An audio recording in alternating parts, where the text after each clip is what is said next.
j'espère que, en toute bonne intelligence, vous l'aurez compris. Si je parle ici un peu plus tôt dans le témoignage de ne pas se laisser aller à l'amour excessif du matériel, quand je parlais du fait qu'elle ait jeté qu'elle jetait les repas que je préparais pour ma sortie de jeûne. En soi, il ne s'agit pas ici d'un amour pour le matériel ou pour la nourriture qui serait tel que il m'amènerait à être dans tel ou tel comportement, mais bien de comprendre que quelle que soit la personne, c'est grave pas seulement parce que ça m'arrive à moi, je veux dire, quel que soit l'être humain à qui ce serait arrivé, si vous jeûnez pendant plusieurs jours et que le premier repas que vous pouvez avoir à la sortie de ce jeûne, au lieu de vous laisser l'avoir, quelqu'un passe, et quelqu'un qui sait que vous jeûnez passe et met votre repas à la poubelle, vous comprendrez bien, votre seul espoir d'avaler quelque chose depuis plusieurs jours que vous êtes en jeûne, vous comprenez bien que si le diable prenait le contrôle de cette fille-là pour l'amener à faire être dans ce comportement-là et faire ce genre d'acte-là, son but était de me pousser à bout, et quand c'est comme ça, il le fait pour pousser l'être humain à qui il fait subir ça à bout, et dans l'espoir que ça l'amène à se révolter, à entrer en colère, et qu'il parvienne à l'amener à faire à sortir de ses gonds, à sortir de sa réserve pour commettre le pire, voire l'irréversible. Et donc le sens de mon propos est bien de vous dire ici de ne surtout pas laisser le diable à travers ses serviteurs ou ceux qu'il contrôle, même s'il les amène à faire les pires choses, de prier Dieu afin que Dieu vous donne la force de résister à l'épreuve et à la tentation que le diable envoie dans votre vie par ce biais-là, et de faire confiance à Dieu qui, avec l'épreuve, a aussi préparé d'avance le moyen d'en sortir, comme l'un des passages de sa parole le dit. Je crois que c'est en Corinthiens là aussi. Je le dis à ma manière, mais je le mets en persuadé que vous verrez de quel passage il s'agit, et je rends vraiment grâce et gloire à Dieu qui, justement, dans mon cas, m'a donné la force de ne pas me révolter, de ne pas entrer en colère, et en tout cas il s'agit de ne pas se laisser entraîner par le diable dans sa bassesse, dans ces cas-là, à aller essayer de se venger ou de faire la même chose à la personne, ou non, il s'agit de ne pas se laisser entraîner par le bas et à ne pas rejoindre le diable dans sa bassesse, mais à se laisser élever par Jésus-Christ, prendre de la hauteur par rapport à tout ça, par rapport à tous ces événements-là. Et je rends grâce et gloire à Dieu qui m'a donné la force de ne pas rentrer en colère, de ne pas faire colère, de ne pas me venger, mais bien comme je le disais tout à l'heure en Romains 12 verset 21, de surmonter le mal par le bien, qui m'a inspiré un nouveau plat à créer, à faire, quelque chose d'autre à cuisiner, qui a pourvu à mes besoins aussi. Et donc Dieu avait préparé, comme je le dis, le moyen de se sortir par l'épreuve déjà par avance. Et je pense à ce passage d'ailleurs de 1 Corinthiens 2 verset 9 qui dit il y a des choses qui ne sont point montées au cœur de l'homme, que l'œil n'a point vu, que l'oreille n'a point entendu. Eh bien, ces choses-là, Dieu les a préparées pour ceux qui l'aiment. J'ai dit encore une fois ce passage à ma manière, regardez comme il est textuellement écrit dans vos Bibles, puisque je le dis ici de tête, de mémoire, mais vraiment, je rends grâce et gloire à Dieu qui m'a donné la force de surmonter l'épreuve, de ne pas me fâcher ou rentrer en colère avec elle, de rester en paix, de rester dans un comportement paisible et de tout remettre entre ses mains par la prière. Quand c'est comme ça, ne laissons pas le diable nous abaisser à tomber dans son système de fonctionnement et dans sa bassesse. Ne le rejoignons pas dans la bassesse, mais rejoignons plutôt Jésus dans l'élévation. Laissons Jésus nous délivrer de l'épreuve, nous élever le niveau comme il le fait toujours, et je lui rends grâce et gloire. Et donc je remercie ici Dieu, Jésus-Christ et son Saint-Esprit, vraiment toute la gloire lui revient. Dieu qui m'a donné la force, Jésus qui m'a rempli de sa paix, la paix du Christ, et Dieu qui m'a donné la force de ne pas me venger, de ne pas rentrer en colère contre elle, de ne pas me venger et de le laisser régler la situation. Et je crois que c'est ce que nous devons faire chaque fois. Et Dieu m'a béni, Dieu m'a délivré, Dieu avait déjà pourvu à mes besoins afin que je puisse faire un autre repas. Donc comme je le dis souvent, je rends grâce et gloire à l'Éternel notre Dieu qui, en effet, comme il est écrit dans le psaume 23 verset 1, ne nous laisse jamais manquer de rien, mais en plus Dieu m'a donné la force aussi de ne pas m'insurger dans cette situation-là, de le laisser régler la situation. Ce qu'il a fait, il m'a délivré d'elle, et puisque c'est elle-même qui, un beau jour, voyant que tout ce qu'elle essayait de faire contre moi ne fonctionnait pas, a fini par faire une crise de nerfs et a décidé de s'en aller. Et comme je le disais, on a vu ce que ça a donné comme résultat. Alors, je demeure persuadée d'ailleurs que sa crise de nerfs n'était pas en rapport avec moi seule. Si tant est qu'elle était en rapport avec moi, je ne sais même pas pourquoi elle s'est énervée, pourquoi elle a fait une crise de nerfs, mais j'avais la sensation qu'elle était énervée de voir que malgré tout ce qu'elle avait tenté, elle n'avait pas réussi à me faire sortir de ses gonds, de mes gonds ou de ma réserve, et voyant qu'elle n'arrivait pas à m'en faire sortir, elle en est sortie. Le problème, c'est que quand elle a fait sa crise de nerfs, en fait, sachant déjà dans quel fonctionnement elle était, dans quel comportement elle était, je remercie Dieu qui m'a donné la force de garder mes distances avec elle. Par contre, elle s'est mise à pester contre tout le monde dans la maison, à injurier tout le monde,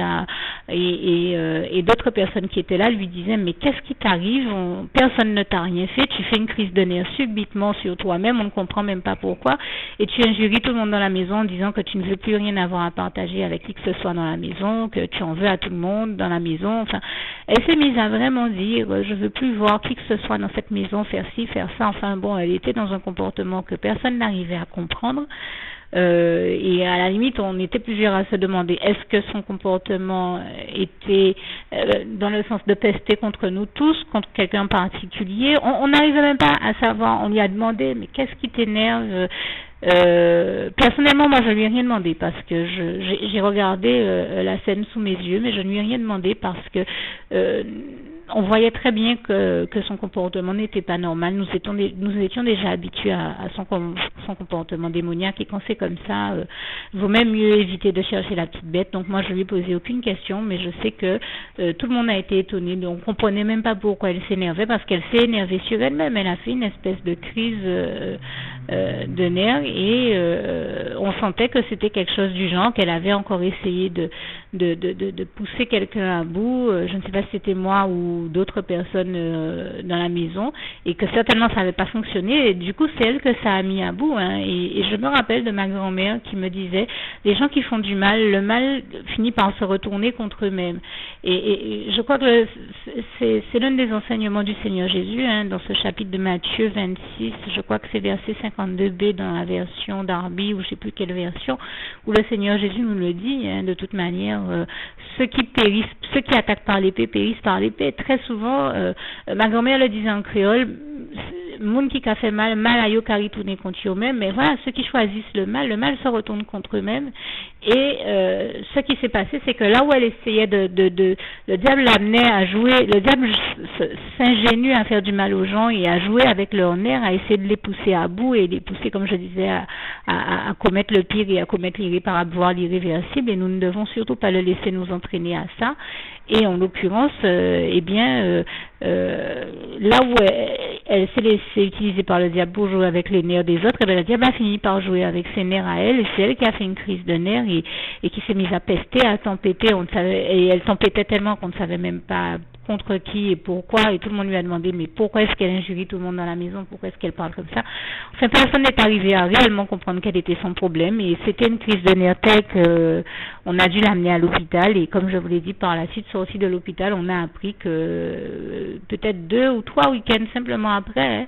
elle avait manifestement, en tout cas, commis certainement des actes suffisamment graves pour que ça ait fait que finalement elle s'est retrouvée en prison. Et c'était terrible, et j'ai compris, je rends grâce et gloire à Dieu, que le peu de temps que le Seigneur m'a permis de passer à ses côtés, c'était pour essayer de l'amener sur la voie du bien et de la détourner de la voie du mal. Mais comme j'ai essayé de dire tout à l'heure, nous sommes responsables de leur parler, de les inviter à faire le bien, de leur parler de la part du Seigneur, de faire de notre mieux pour leur faire comprendre qu'il s'agit de choisir le bien, et donc de choisir de servir Dieu, Jésus-Christ et son Saint-Esprit. Et donc, comme je le disais, la cause du bien et de toutes les bonnes et belles choses que nous connaissons et qui nous viennent de Dieu, et toute la gloire lui en revient. Mais nous ne sommes pas, même si nous faisons tout pour les inviter à faire le bien, nous ne pouvons pas le faire à leur place, nous ne pouvons pas faire leur choix à leur place. Nous sommes responsables de leur parler, mais pas de leur choix. Et malheureusement, cette personne-là avait choisi le mal au lieu de choisir le bien. Et m'a très bien fait comprendre, non seulement elle me l'a fait comprendre, mais elle m'a dit elle-même qu'elle a très bien compris ce que j'ai dit, ce que je lui ai dit, tous les messages que je lui ai transmis de la part du Seigneur. Elle m'a dit qu'elle remerciait Dieu et qu'elle glorifiait Dieu parce que Dieu m'avait envoyé précisément au bon moment dans sa vie pour lui dire les bonnes choses au bon moment, de la bonne manière, qu'elle a très bien compris ce que je lui ai dit. Et je remercie même Dieu d'avoir permis qu'elle me le dise parce que en clair, ça démontre que je lui ai bien dit les bonnes choses, le Seigneur lui a bien dit les bonnes choses à travers moi et toute la gloire en revient à Dieu, à Jésus, à son Saint-Esprit. Elle a très bien compris, simplement, au lieu de choisir Dieu et le bien, elle a choisi le diable et le mal. À partir de là, on en voit aussi les résultats, les conséquences, j'ai envie de dire la résultante sur sa vie et malheureusement, on ne peut qu'en faire le triste constat, c'est bien déplorable et malheureux pour elle. Mais voilà un peu le type de constat qu'on peut observer dans la vie de ces personnes qui choisissent le mal plutôt que de choisir le bien et qui malheureusement choisissent le diable plutôt que Dieu. En tout cas, au lieu de choisir d'obéir à Dieu, elle a choisi de désobéir à Dieu. Mais désobéir à Dieu, ça a ses conséquences néfastes et négatives. Là où obéir à Dieu a toujours des conséquences positives et bénéfiques, là où on est béni de Dieu quand on lui obéit. Ce que j'invite tout le monde à faire, et il me paraissait important aussi donc d'apporter ces précisions et de vous encourager, comprendre que si j'ai pris le temps de faire ce témoignage, c'était pour vous encourager vraiment à toujours aller de l'avant, toujours plus loin, toujours plus haut avec Dieu, Jésus-Christ et son Saint-Esprit, mais sur la voie du bien, du bonheur, de l'amour, de la paix, de la joie, de la lumière, comme je le disais, toutes les bonnes valeurs dans lesquelles Dieu nous a instruits et élevés, et dans lesquels il continue toujours à le faire et toute la gloire lui en revient. Merci encore Seigneur pour tout ce dont tu nous bénis, toutes ces bonnes et belles choses que tu as créées pour nous et que tu amènes à l'existence et que tu permets de continuer à exister dans nos vies. Vraiment toute la gloire t'en revient. Merci Seigneur, je t'aime et nous t'aimons, nous tous tes enfants. Alors je rajouterai tout simplement au témoignage que je viens de faire une invitation que le Seigneur m'a déjà inspiré de faire par écrit cette semaine sur ma page Facebook, qui revient à dire en fait, ne vous laissez pas entraîner. Le diable fait tout pour vous sortir de vos gonds, de votre réserve, de votre calme, de la paix du Christ de laquelle Jésus vous a béni et qu'il a mis dans votre cœur, de sa joie, de son amour, de sa lumière. Ne le laissez pas vous entraîner avec lui dans les ténèbres de son fonctionnement, l'obscurité de son fonctionnement, de ses pensées. Ne le laissez pas vous conduire à commettre le pire ou l'irréversible. Ne le laissez pas, même si vous êtes énervé, c'est normal, vous n'hésitez pas à prier le Seigneur Jésus, à lui dire, Seigneur Jésus, je te remets toute peur, toute crainte, tout stress, toute amertume, toute colère, tout orgueil, toute culpabilité, toute doute, toute incrédulité, tout ce qui n'est pas de toi dans ma vie, dans mon cœur, tout sentiment ou ressentiment. Tout ce qui peut être impur ou qui n'est pas de toi dans ma vie ou dans mon cœur, merci de m'en délivrer totalement, Seigneur Jésus, et de remplir mon cœur de ta paix, de ton amour, de ta joie, de ta lumière, de toutes les bonnes choses, bonnes notions positives et autres dont tu souhaites me bénir, et de m'envoyer tes rayons de lumière, ton esprit de lucidité et de discernement, afin que je fasse les bons choix, que je pose les bons actes. Et merci de me donner la force de faire et d'accomplir la part qui me revient et de faire tout le reste pour moi, Seigneur. Merci de me donner la force de faire tout ce que tu sais que je peux faire et que je dois faire et de faire tout ce que tu sais que je ne peux pas faire ou que je n'arriverai pas à faire pour moi. Et c'est au nom puissant du Seigneur Jésus-Christ que j'ai fait cette prière. Et je vous invite vraiment à la faire chaque fois que vous en ressentez le besoin et de demander au Seigneur donc de vous donner la force de ne rien faire qui sortirait de sa volonté et de ne commettre aucun acte négatif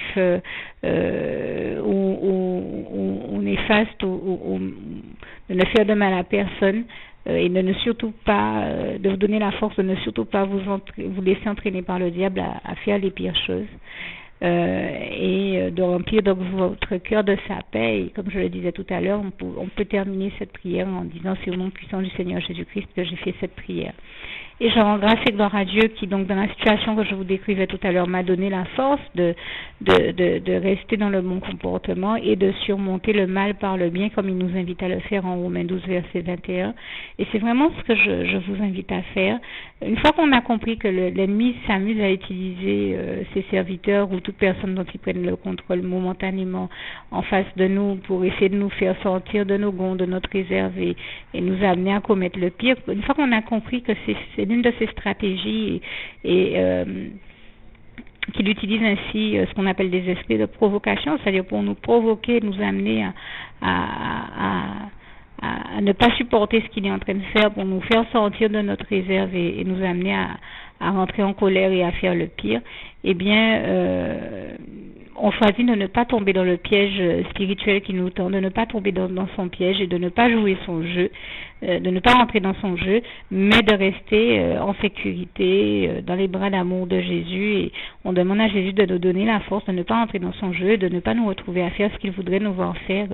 céder à son chantage, céder à la pression qu'il met dans nos vies ou à la provocation qu'il exerce dans nos vies. Et on demande à Jésus de nous donner la force d'y résister, de faire les bonnes choses plutôt que les mauvaises. Faut pas hésiter, comme je le disais tout à l'heure, à dire Seigneur Jésus, c'est au nom puissant du Seigneur Jésus-Christ que j'ai fait cette prière. Seigneur, vraiment, donne-moi la force et la sagesse de faire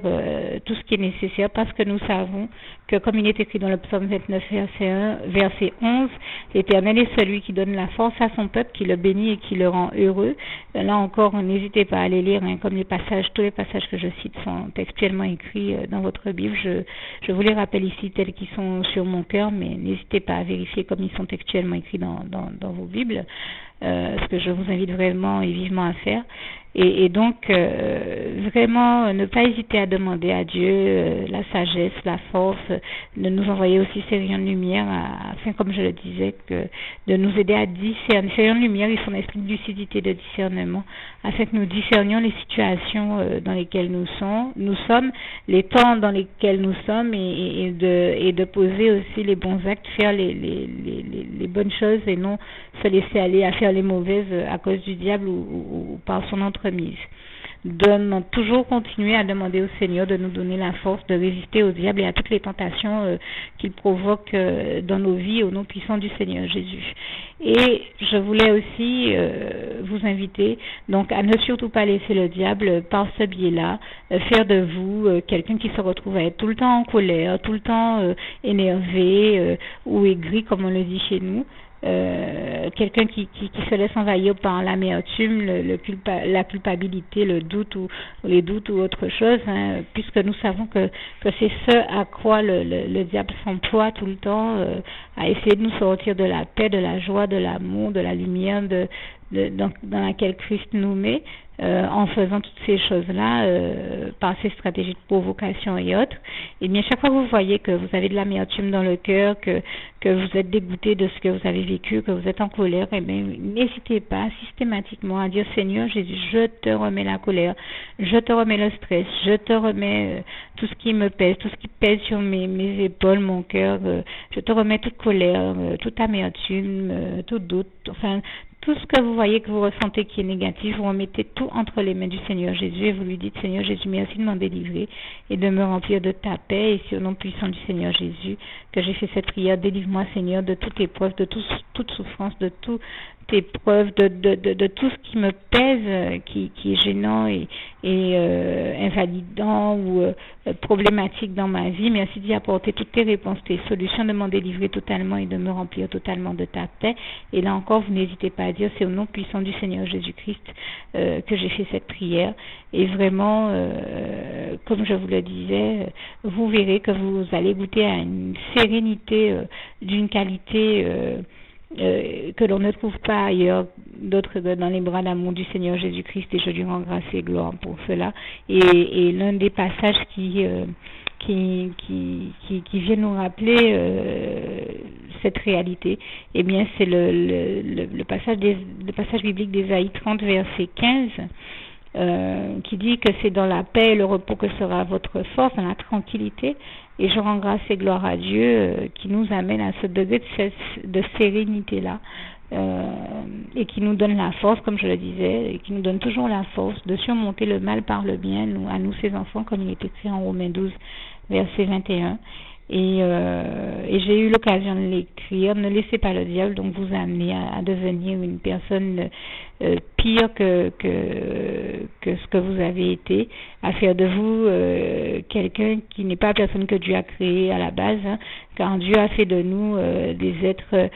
pleins de joie de vivre, d'amour,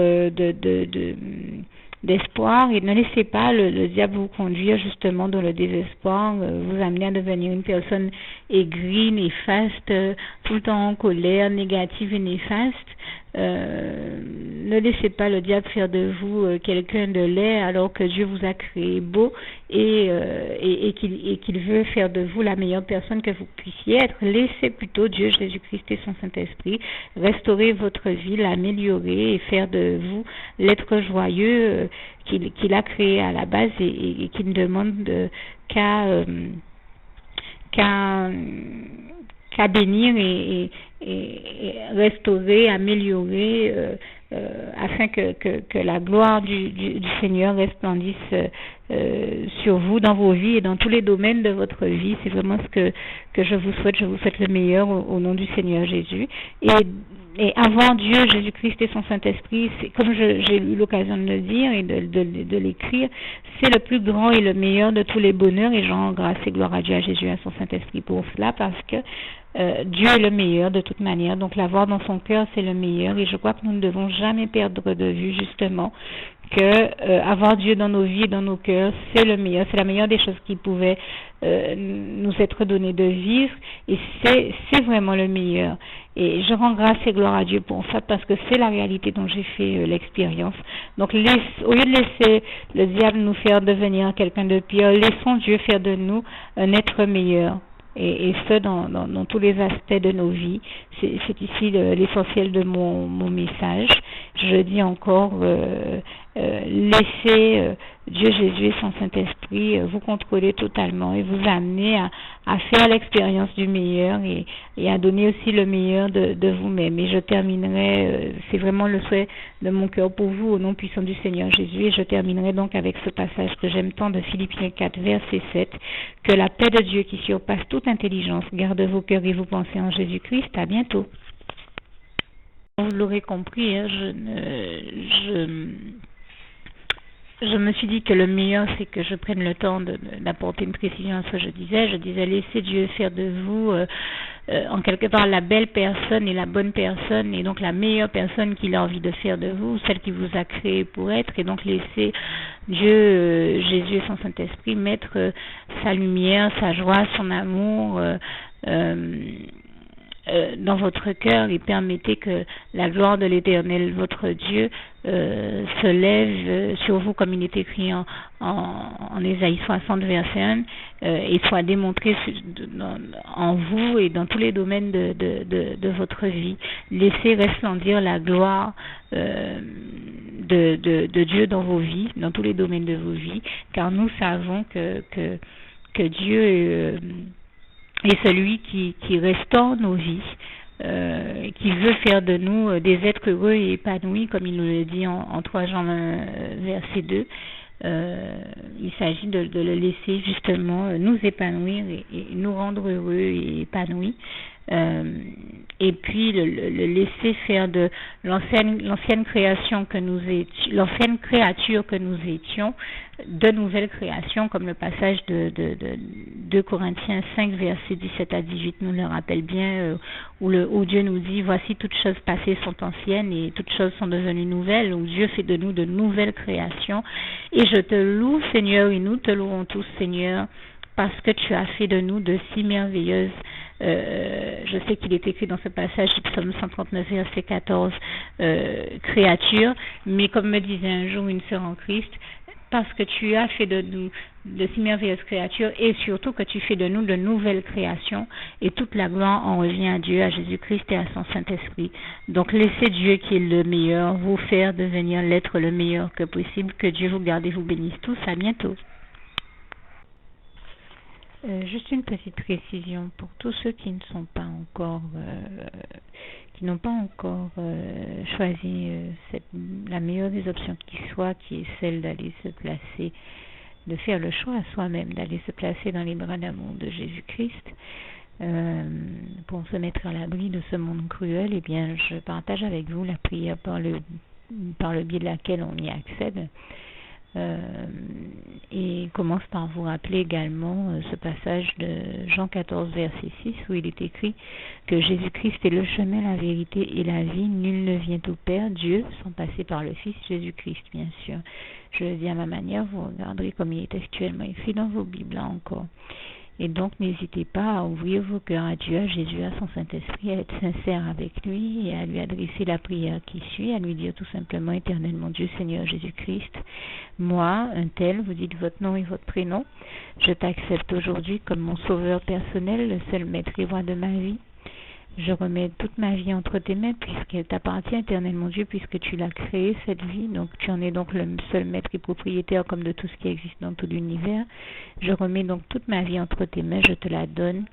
Merci, éternel mon Dieu, aussi de permettre que cette vie que tu m'as donnée continue à être à ta gloire et que je continue à te servir, à t'appartenir pour l'éternité, d'éternité en éternité. Merci aussi, Seigneur, de faire que je continue donc à te servir et à t'appartenir pour l'éternité, d'éternité en éternité. Et aussi, Seigneur, de m'accorder la grâce de ton pardon et de ta miséricorde pour tous les péchés que j'ai commis tout au long de ma vie, jusqu'à la date d'aujourd'hui incluse. Et c'est au nom puissant du Seigneur Jésus-Christ que j'ai fait cette prière. Et à vous tous qui avez fait cette prière, je vous dis que Dieu vous bénisse abondamment, puissamment, richement, et surtout n'hésitez pas à la partager avec tous vos proches et contacts, amis, membres de vos familles, collègues, bien-aimés, tous ceux que vous aimez, et surtout tous ceux à qui Dieu vous mettra à cœur, avec qui Dieu vous mettra à cœur de la partager. Et comme j'aime à le dire, si vous n'avez pas encore pris le temps de faire cette prière, comprenez bien que voilà, ça ne vous coûte rien de la faire, c'est gratuit, c'est indolore, et que voilà, vous n'êtes pas obligé de me croire, mais moi il m'est arrivé tout comme vous de devoir faire cette prière un jour dans ma vie, et quand on m'a proposé de la faire, je me suis dit, et si c'était vrai, et si c'était vraiment Dieu qui, par ce biais-là, m'appelait à lui et me demandait de lui donner ma vie, de l'accepter, c'était Jésus qui était en train de vraiment me tendre la main et qui était en train de me demander de l'accepter comme mon sauveur personnel, je ne pourrais pas passer à côté de l'occasion de lui dire oui, parce qu'il faut aussi que je reste ouvert ou ouverte à ce que Dieu peut avoir à me dire. Il faut que je garde mon cœur et mon intellect ouvert à ce que Dieu peut avoir à me dire.